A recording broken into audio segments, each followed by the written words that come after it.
മഴ പെയ്ത സമയത്ത് റോഡിൽ കൂടി നിന്ന ആളുകളെല്ലാം പൊടുന്നനെ ജോണിയുടെ കടയുടെ വരാന്തയിലേക്ക് ഓടിക്കയറി. ഈ സമയത്തായിരുന്നു അതിഭീകര ശബ്ദത്തിൽ ഒരു മുഴക്കം കേട്ടത്. നടുങ്ങിപ്പോയ ആളുകൾ കടയ്ക്കുള്ളിലേക്ക് നോക്കിയ സമയത്ത് അകത്തെ സീറ്റിലിരുന്ന് അന്നത്തെ വരവ് ചെലവ് കണക്കുകൾ എഴുതിക്കൊണ്ടിരുന്ന ജോണി മേശയ്ക്ക് മുകളിലേക്ക് മറിഞ്ഞു വീണ് കിടക്കുന്നതാണ് കണ്ടത്. കടയ്ക്ക് പുറത്തുനിന്ന ആളുകളും കടയിലെ ജീവനക്കാരും ജോണിയുടെ അടുത്തേക്ക് ഓടിയെത്തുകയും അദ്ദേഹത്തെ കുലുക്കി വിളിച്ചു നോക്കുകയും ചെയ്തു. എന്നാൽ യാതൊരു അനക്കവുമില്ലാത്ത സാഹചര്യത്തിൽ ജോണിയെ ഉടൻ തന്നെ അവിടെ ഉണ്ടായിരുന്ന ഒരു ജീപ്പിൽ കയറ്റി തൊട്ടടുത്തുണ്ടായിരുന്ന ഒരു പ്രൈവറ്റ് ആശുപത്രിയിലേക്ക് കൊണ്ടുപോയി. ജോണിയെ പരിശോധിച്ചു നോക്കിയ ഡോക്ടർ ഹൃദയസ്തംഭനം മൂലം അയാൾ മരണപ്പെട്ടു എന്നാണ് ജോണിയെ ആശുപത്രിയിലേക്ക് എത്തിച്ച ആളുകളോട് പറഞ്ഞത്. അതുതന്നെയാവും സംഭവിച്ചതെന്ന് നാട്ടുകാരും കരുതി. ചാവക്കാട് മാർക്കറ്റിലെ പച്ചക്കറി മൊത്തക്കച്ചവടക്കാരനായ ജോണിയുടെ അപ്രതീക്ഷിതമായുണ്ടായ മരണം നാട്ടുകാരെ ആകെ ഉലച്ചു.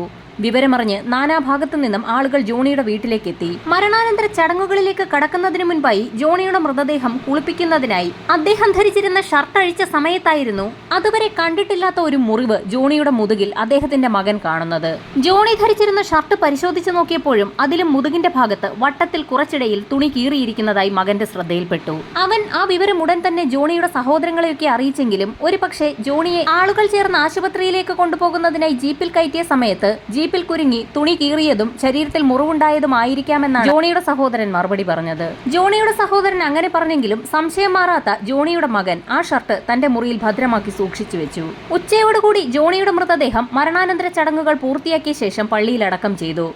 അന്ന് വൈകുന്നേരവും ജോണിയുടെ മകന്റെ ഉള്ളിൽ ആ സംശയം നിഴലിക്കുകയായിരുന്നു. തൊട്ടടുത്ത ദിവസം തന്നെ ജോണിയുടെ ഷർട്ടുമായി മകൻ തൃശൂർ SP ഓഫീസിലെത്തുകയും ജോണിയുടെ മുതുകിൽ വട്ടത്തിലൊരു മുറിവ് കണ്ട കാര്യവും അതേ തുടർന്ന് അയാളുടെ ഷർട്ട് പരിശോധിച്ചപ്പോൾ ഷർട്ടിലുണ്ടായ കീറൽ കണ്ടെത്തിയതും പോലീസിനെ അറിയിക്കുകയും ആ ഷർട്ട് SP കൈമാറുകയും ചെയ്തു. ആ മകൻ പറയുന്ന കാര്യങ്ങളിലൊക്കെ എന്തൊക്കെയോ ചില വാസ്തവങ്ങൾ ഉണ്ടെന്ന് തോന്നിയ SP ഉടൻ തന്നെ കേസന്വേഷണം കുന്നംകുളം സർക്കിൾ ഇൻസ്പെക്ടറെ ഏൽപ്പിച്ചു. കാര്യങ്ങളൊക്കെ വിശദമായി കേട്ട CIക്കും ജോണിയുടെ മരണത്തിൽ എന്തോ ചില അസ്വാഭാവികതകൾ തോന്നി. അപ്പോഴേക്കും ആ വിവരം നാടാകെ പരന്നിരുന്നു. ജോണിയുടെ മരണം പോലീസ് സൂക്ഷ്മമായി അന്വേഷിക്കണമെന്നാവശ്യപ്പെട്ടുകൊണ്ട് ചാവക്കാട് മേഖലയിൽ ആളുകൾ ഒരു ആക്ഷൻ കൗൺസിൽ തന്നെ രൂപീകരിച്ചു.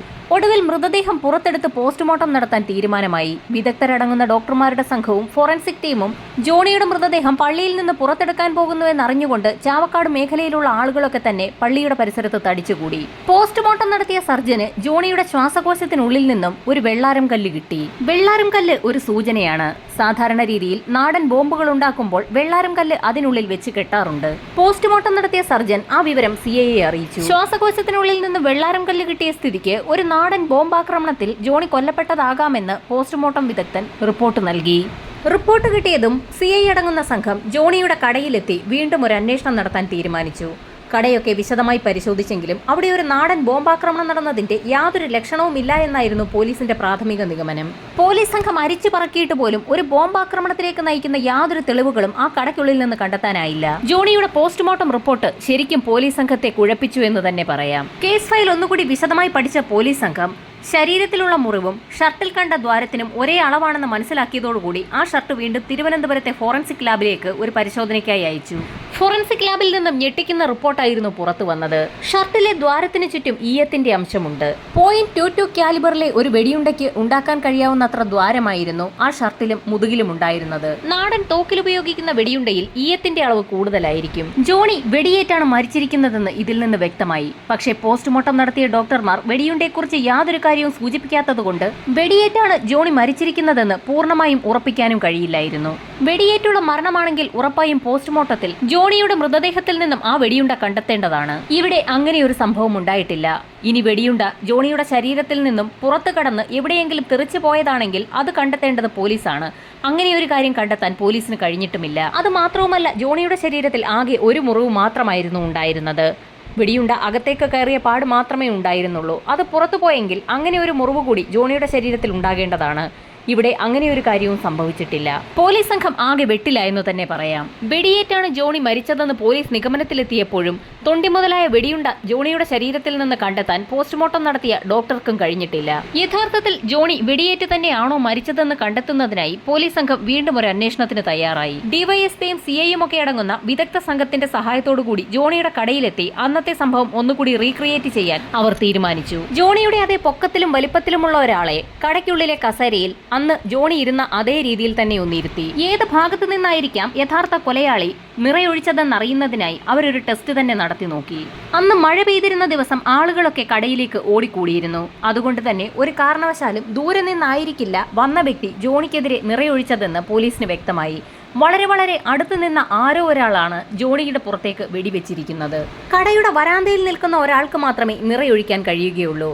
അങ്ങനെയെങ്കിൽ തൊട്ടടുത്ത് കൂടി നിന്ന ആളുകളൊക്കെ അത്രയും വലിയൊരു ശബ്ദമുണ്ടായെങ്കിൽ അത് കേട്ടിട്ടുണ്ടാകാൻ സാധ്യതയുണ്ടെന്ന് മനസ്സിലാക്കിയ പോലീസ് സംഘം അന്ന് അവിടെ കൂടിയിരുന്ന ആളുകളെയും കടയിലെ ജീവനക്കാരെയും ഒക്കെ വിശദമായി ഒന്ന് ചോദ്യം ചെയ്യാൻ തീരുമാനിച്ചു. കടയിലെ ജീവനക്കാർ നേരത്തെ പോലീസിന് നൽകിയ അതേ മൊഴി തന്നെ ആവർത്തിച്ചു.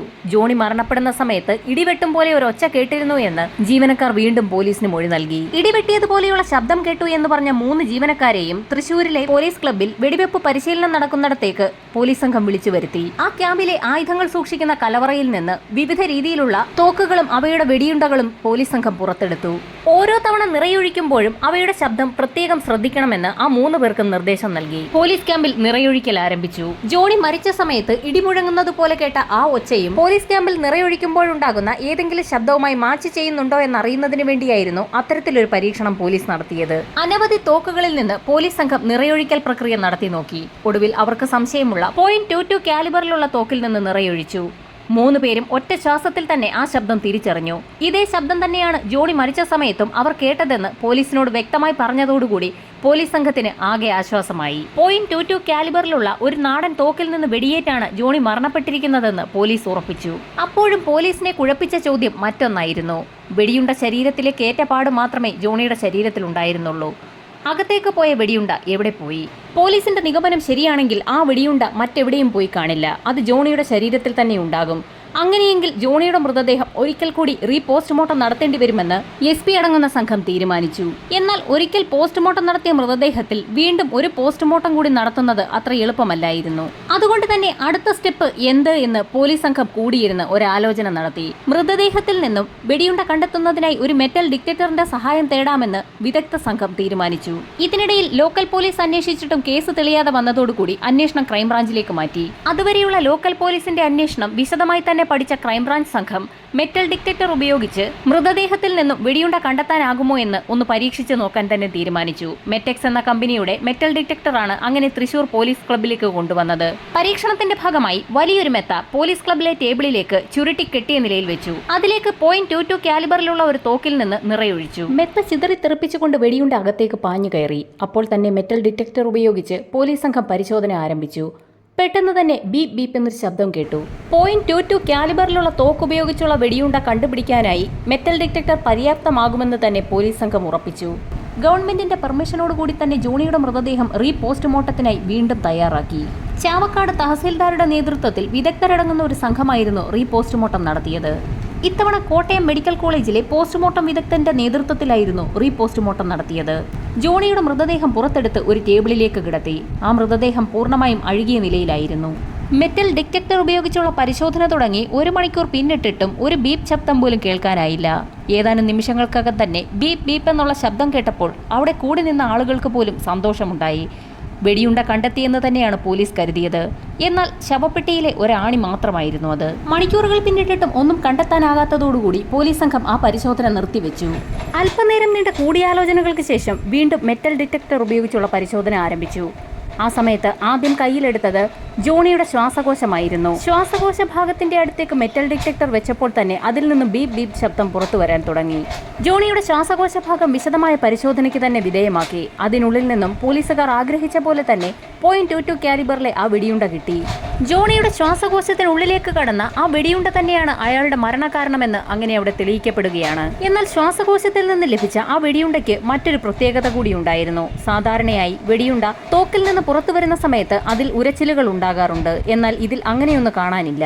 നാടൻ തോക്കിൽ നിന്ന് പുറത്തു വരുന്ന വെടിയുണ്ടയ്ക്ക് മാത്രമേ അങ്ങനെ ഒരു പ്രത്യേകത ഉണ്ടാകാറുള്ളൂ. തൃശൂർ മലപ്പുറം ഭാഗത്തിന്റെ ചില ഏരിയകളിൽ കള്ളത്തോക്കുണ്ടാക്കുന്നവർ പ്രവർത്തിക്കുന്നുണ്ട് എന്നുള്ള കാര്യം പോലീസിനും അറിയാവുന്ന കാര്യമാണ്. അങ്ങനെ ആരോ ഉണ്ടാക്കിക്കൊടുത്ത ഒരു തോക്കിൽ നിന്നും വെടിയേറ്റാണ് ജോണി മരിച്ചിരിക്കുന്നത്. ആരാണ് ജോണിയെ കൊലപ്പെടുത്തിയത്? ആ നിർണായക ചോദ്യത്തിന്റെ ഉത്തരം കൂടി ഇനി പോലീസിന് കണ്ടെത്തേണ്ടതുണ്ട്. സംഭവം നടന്ന ദിവസം ജോണിയുടെ കടയ്ക്കുള്ളിലും വരാന്തയിലും തടിച്ചുകൂടിയവരെയും ആ പ്രദേശത്തുണ്ടായിരുന്ന കടക്കാരെയും ഒക്കെ വീണ്ടും ഒരു ചോദ്യം ചെയ്യലിന് പോലീസ് വിധേയമാക്കി. ചോദ്യം ചെയ്യലിനിടയിലാണ് നിർണായകമായ ഒരു വിവരം പോലീസിന് ലഭിക്കുന്നത്. കടയ്ക്കുള്ളിൽ നിന്നും ഭീകര ശബ്ദവും അതിന് പിന്നാലെ ജോണിയുടെ ഉറക്കെയുള്ള നിലവിളി ശബ്ദവും കേട്ടതിന് പിന്നാലെ ആളുകളെല്ലാം കടയ്ക്കുള്ളിലേക്ക് ഇരച്ചു കയറിയിരുന്നു. ആ സമയത്ത് ഒരു വ്യക്തി മാത്രം വളരെ ധൃതിപ്പെട്ട് ആ മഴയത്തുകൂടി ഇറങ്ങി നടന്നു പോകുന്നത് ചിലർ കണ്ടിരുന്നു. ആളുകളെല്ലാം കടയ്ക്കുള്ളിലേക്ക് ഓടുന്ന സമയത്ത് വിപരീത ദിശയിൽ നടന്നു പോകുന്ന ഒരു വ്യക്തിയെ ഒരു മിന്നായം പോലെയാണ് ആളുകൾ കണ്ടത്. എന്നാൽ ആ വ്യക്തിയുടെ മുഖം മാത്രം ആർക്കും അത്ര ഓർമ്മയുണ്ടായിരുന്നില്ല. അങ്ങനെ കടയ്ക്കുള്ളിൽ നിന്ന് പുറത്തേക്ക് പോയ ആളിനെ കേന്ദ്രീകരിച്ച് പോലീസ് അന്വേഷണം ആരംഭിക്കുന്നതിനിടയിലാണ് നിർണായകമായ മറ്റൊരു വിവരം കൂടി ലഭിക്കുന്നത്. സംഭവം നടക്കുന്നതിന് ഏതാനും ദിവസങ്ങൾക്ക് മുൻപ് അപരിചിതനായ ഒരു വ്യക്തി .22 കാലിബറിൽ ഉപയോഗിക്കുന്ന വെടിയുണ്ട തിരക്കി ആ പ്രദേശത്തൊക്കെ എത്തിയിരുന്നു. ആ വാർത്തയുടെ ചുവട് പിടിച്ചായി പോലീസിന്റെ ബാക്കിയുള്ള അന്വേഷണം. ആ അന്വേഷണം പുരോഗമിക്കുന്ന സാഹചര്യത്തിലായിരുന്നു അപ്രതീക്ഷിതമായി ക്രൈംബ്രാഞ്ചിൽ നിന്നും കേസന്വേഷണം CBIയിലേക്ക് കൈമാറുന്നത്. ഗവൺമെന്റിന് മേൽ അത്രയേറെ പ്രഷർ ഉണ്ടായിരുന്നതുകൊണ്ടാണ് അന്വേഷണം ക്രൈംബ്രാഞ്ചിൽ നിന്ന് CBIയിലേക്ക് കൈമാറിയത്. ക്രൈംബ്രാഞ്ച് സംഘം കണ്ടെത്തിയ വിശദമായ റിപ്പോർട്ടുകളുടെ അടിസ്ഥാനത്തിൽ തന്നെയായിരുന്നു CBIയും അന്വേഷണം ആരംഭിച്ചത്. യഥാർത്ഥത്തിൽ വെടിവെച്ച വ്യക്തി ആര് എന്ന് കണ്ടുപിടിക്കുന്ന ജോലി മാത്രമേ CBIക്കുണ്ടായിരുന്നുള്ളൂ. എന്തിനാണ് അയാൾ ജോണിയെ വെടിവെച്ചത്? അവർ തമ്മിൽ എന്ത് പ്രശ്നമാണുള്ളത്? ഇതായിരുന്നു CBIക്ക് മുൻപിലെ നിർണായക ചോദ്യങ്ങൾ. ജോണിക്കാരെങ്കിലും ശത്രുക്കളുണ്ടോ എന്ന് അന്വേഷിക്കുന്നതിന്റെ ഭാഗമായി ജോണിയുടെ ബന്ധുക്കളെയും തൊട്ടടുത്തുള്ള അയൽവാസികളെയും ഒക്കെ തന്നെ CBI വിശദമായ ചോദ്യം ചെയ്യലിന് വിധേയമാക്കി. എന്നാൽ ബന്ധുക്കളുമായും സുഹൃത്തുക്കളുമായും അയൽക്കാരുമായും ഒക്കെ വളരെ നല്ല ബന്ധം പുലർത്തിയിരുന്ന ഒരാളാണ് ജോണിയെന്നാണ് അന്വേഷണത്തിൽ തെളിഞ്ഞത്. അങ്ങനെ ആരുമായി ശത്രുതയില്ല എങ്കിൽ ഉറപ്പായും ബിസിനസ്സിൽ ജോണിക്ക് ശത്രുക്കൾ ഉണ്ടായിരിക്കാമെന്ന് CBI വിലയിരുത്തി. ആ അന്വേഷണം ചെന്നെത്തിയത് ചാവക്കാട് തന്നെ പച്ചക്കറി മൊത്തക്കച്ചവടം നടത്തുന്ന ഒരു വ്യക്തിയിലേക്കാണ്. ജോണിയുടെ ബിസിനസ്സിലെ വളർച്ച കണ്ട് അസ്വസ്ഥത തോന്നിയ അയാൾ ജോണിയെ കൊല്ലാൻ തീരുമാനിക്കുകയായിരുന്നു. അയാൾ പച്ചക്കറികൾ വിൽക്കുന്നതിലും വിലക്കുറച്ചായിരുന്നു ജോണി കടയിൽ സാധനങ്ങൾ കച്ചവടം ചെയ്തിരുന്നത്. അതിൽ ദേഷ്യം തോന്നിയ ആ വ്യക്തി ജോണിയെ ഇല്ലാതാക്കാൻ തീരുമാനിക്കുകയായിരുന്നു. CBIയുടെ ചോദ്യം ചെയ്യലിൽ പച്ചക്കറി കച്ചവടക്കാരൻ എല്ലാ കുറ്റങ്ങളും സമ്മതിച്ചു. അയാളുടെ നിർദ്ദേശത്തോടുകൂടി ഒരു വാടക കൊലയാളിയുടെ സഹായത്തോടുകൂടിയായിരുന്നു ജോണിയെ വകവരുത്തിയത്. പച്ചക്കറി കച്ചവടക്കാരന്റെയും വാടക കൊലയാളിയുടെയും അറസ്റ്റ് പോലീസ് രേഖപ്പെടുത്തി. കേസ് കോടതിയിലെത്തി വിചാരണ ആരംഭിക്കുകയും ചെയ്തു. ചീഞ്ഞഴുകിയ ഒരു മൃതദേഹത്തിൽ നിന്നും മെറ്റൽ ഡിറ്റക്ടർ ഉപയോഗിച്ച് ഒരു വെടിയുണ്ട കണ്ടെത്തുന്ന സംഭവം ഇന്ത്യയിൽ തന്നെ ആദ്യമായിട്ടാണെന്ന് കോടതി വിലയിരുത്തി. ഡോക്ടർ ഉമാദത്തിന്റെ നേതൃത്വത്തിലുള്ള സംഘമായിരുന്നു അത്തരത്തിൽ വലിയൊരു കേസ് തെളിയിച്ചത്. കേസന്വേഷണം നടത്തിയ എല്ലാ ഉദ്യോഗസ്ഥരും കോടതിയുടെ പ്രത്യേക പ്രശംസയ്ക്ക് പാത്രമായി. സമാനതകളില്ലാത്ത പഴുതടച്ച അന്വേഷണമായിരുന്നു ചാവക്കാടെ പച്ചക്കറി കടക്കാരന്റെ കൊലപാതകവുമായി ബന്ധപ്പെട്ട് പോലീസ് നടത്തിയത്.